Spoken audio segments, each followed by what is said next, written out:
Hey everybody, Andrew here from Media World, and guess what? The Avengers is officially out in cinemas right now! I definitely agree with that. Now let's take a look at some footage. Is the winter of your discontent. The weather is no longer in God's hands, but in mine. New, not that 90s weird movie. I'm talking about the 2012 The Avengers, with all the superheroes within one movie. Hello? Who's this? No, I would not call it Marvel's Avengers Assembled. It's a stupid title anyway. Why would we get confused between the comic book adaptation and the original British TV series? No, the off-air British TV series. Fine, put him on. First, take a big step back and literally fuck your own face! I'm still calling it the Avengers.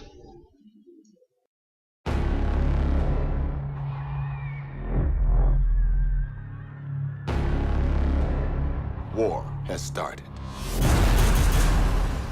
And we are hopelessly outgunned. Director Fury, I think it's time. In case you haven't guessed by now, I'm going to be reviewing the Avengers. I'm going to be talking about the characters, the storyline, the genre, and anything else I think that's important to mention when talking about this film.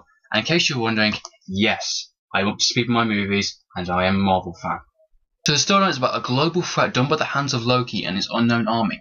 Director Nick Fury, the head of S.H.I.E.L.D., assembles a team of amazing superheroes: Captain America, Hulk, Iron Man, Thor, Hawkeye, Black Widow, have all been brought together to stop this disaster. The genius that is Joss Whedon, co-writer and director of this project, has done yet again a fantastic job. The script is simply amazing. He managed to put a lot of elements together that is pretty risky with a film like this. The comedy works really well between each character. Pretty much every character has a scene with each other, and it's very interesting to see that balance, especially between ego and pride, for instance. No offense, but I don't play well with others. Big man in a suit of armor. Take that away, what are you? Genius, billionaire, playboy, philanthropist. The action scenes are brilliant, the biggest I've ever seen within an actual superhero movie before. The drama also works really well. It's not forced or maybe thrown in kind of thing. It mixes really well with the comedy and the actual action side of it. And they've also done some really interesting situations with the movie as well. The heroes are kind of put into, and it's nice to see their kind of reactions within those situations. I mean, they are people too, flesh and blood like you and me, and it's interesting to see each character and how they deal with it, and it's got that real interesting emotion and warmth to it. It's nice to see that on screen. The dialogue is smart and funny. Josh has managed to capture each character perfectly, showed them in different lights and different circumstances, I suppose. Loki is a definite key example of this. He's much darker, he's devious, he's power hungry. Loki's probably one of the top villains brought to screen with that emotional link, especially those kind of fight scenes with his before. The casting is fantastic. Each character has a good amount of screen time to get to know them a bit more, especially Black Widow, maybe Hawkeye, and even Nick Fury in some scenes. So let's talk about the superheroes themselves, the Avengers. Tony Stark / Iron Man is really funny within this movie.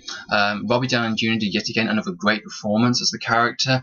We get to see a lot of the same mannerisms as he did in the first two Iron Man movies, with his big ego of his, and the quote of "Effing's a joke" with him. He has a lot of great scenes in the movie. Especially some of the fight scenes between him and Thor, and some of the way he interacts with the characters, and he's developed as an actual character. If you've watched the first two Iron Man movies, The Avengers is definitely his best performance yet. I'm really happy to see his character develop and grow even more, and I'm hoping within Iron Man 3 we get to see another aspect, another light of him. And it was interesting to see him mix with the actual team itself. Obviously from some trailers he goes up and close personal with Captain America, because he doesn't like being on a team. You know, he doesn't take orders from other people, and he's just kind of his own person. It's generally is nice to see Robert Downey Jr. give another solid performance as Iron Man. I thought I didn't qualify. Apparently I'm, what is it, volatile, self-obsessed? and don't play well with others. Thor is probably one of the most interesting characters out of the main Avengers movie, with the fact that he's facing off against his brother Loki, which is a really interesting emotional battle and kind of dilemma in that sense. The fact that he's trying to save him and he doesn't want to kill him, he just wants him to try and stop him and make him realise what he's doing. And there's some really great scenes where you get to see that kind of dilemma, that emotional bond between those two characters. It's really fun to see that on screen, especially with a cast this big and this epic. In case you're wondering, yes, they do explain how Thor gets back to Earth, but no spoilers here. I will not be doing any spoilers in this review. So if you want to know, of course, check out the movie.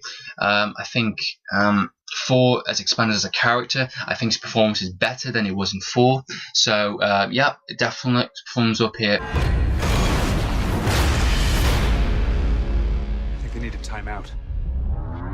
Captain America, played by Chris Evans, also did a better performance than he did in Captain America: The First Avenger. He really mixes with all the characters really well and tries to keep that energy going, that kind of team spirit. And he's not a stupid person. Tony tries to bring him down in a couple of scenes, just a man lost in time, which is kind of pointed out. After being woken up, he's still got that kind of dilemma of trying to fit in, and he's still finding it hard coming to terms with being in World War II, and all of a sudden 70 years later he's in the 21st century and things have changed, and he's trying to come to terms with that and trying to accept certain things that are going on within the world. And it's nice to see that kind of character development throughout the entire movie. And of course he has to mix in with these other characters, and which he tries to stay focused and stay positive, and he's generally a nice character, he's generally a nice person. He has some really good fight scenes as well, especially the fight scene between him and Loki. I thought that was really good and well choreographed as well. So yeah, Captain America, I think, did a really great job.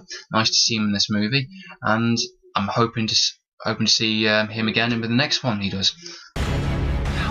And the last main Avenger of the team is the Incredible Hulk / Bruce Banner, played by Mark Ruffalo, which hands down stole the show for me. Yes, Hulk has all the best scenes throughout this entire movie. My personal favourite, which I'm gonna try not to say any spoilers because it's so fucking awesome, is when he goes against Loki.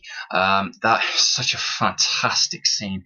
I'm not going to say what it is because you're going to watch it. I want you to see it. I want you to experience it for yourself. But it is really fantastic. It's really funny. It's really well done, and it's my personal favourite scene. That is one of the main scenes I came out walking up the cinemas remembering. Yeah, it's pretty much all and there's a lot of other great scenes as well, which I can say yes, that is really funny when he did that, and that's really awesome how he did that as well. Hulk has pretty much all the top scenes throughout the entire movie, which is really great to see.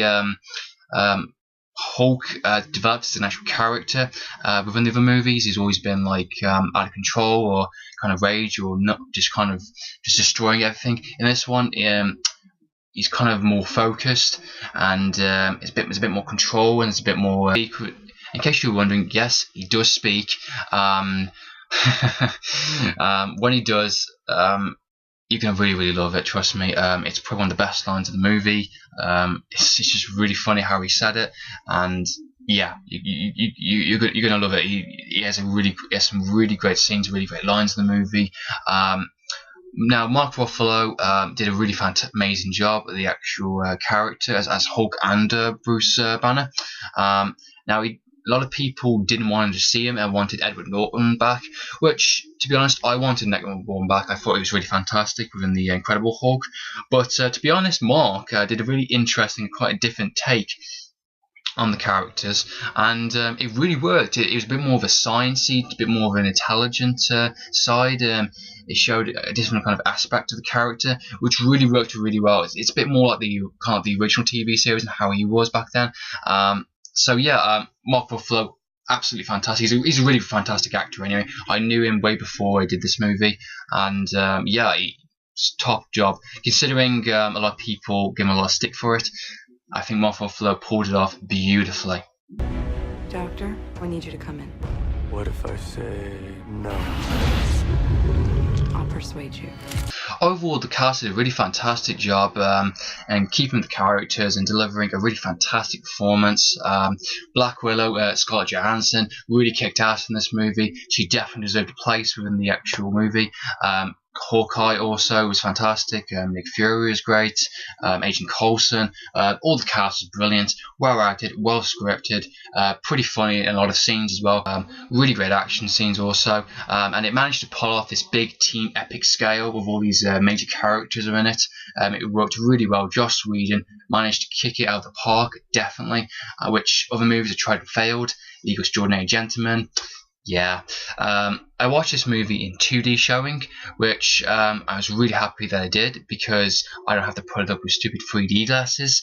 I watched the movie in a standard format and it looked really amazing, looked fantastic. I couldn't really see how this could be improved by a 3D format, so I don't know. The choice is yours in that opinion. I'll recommend a 2D showing. You just get to see it better, and there's no extra value for a 3D. I don't really see the point of spending extra, like a couple of extra quid on putting glasses on. So that choice is absolutely yours. If you think about watching this movie at the cinemas, definitely go and check it. If you watched all the other movies leading up to it, then you're absolutely going to enjoy it. This officially is one of the best films I've seen of 2012 so far. I think The Dark Knight Rises has got some serious competition. That's serious, definitely. Christopher Nolan has to do something pretty fucking amazing, which I think he will, in all fairness. Let's see what happens. I would definitely recommend an instant buy when it comes out on DVD and Blu-ray.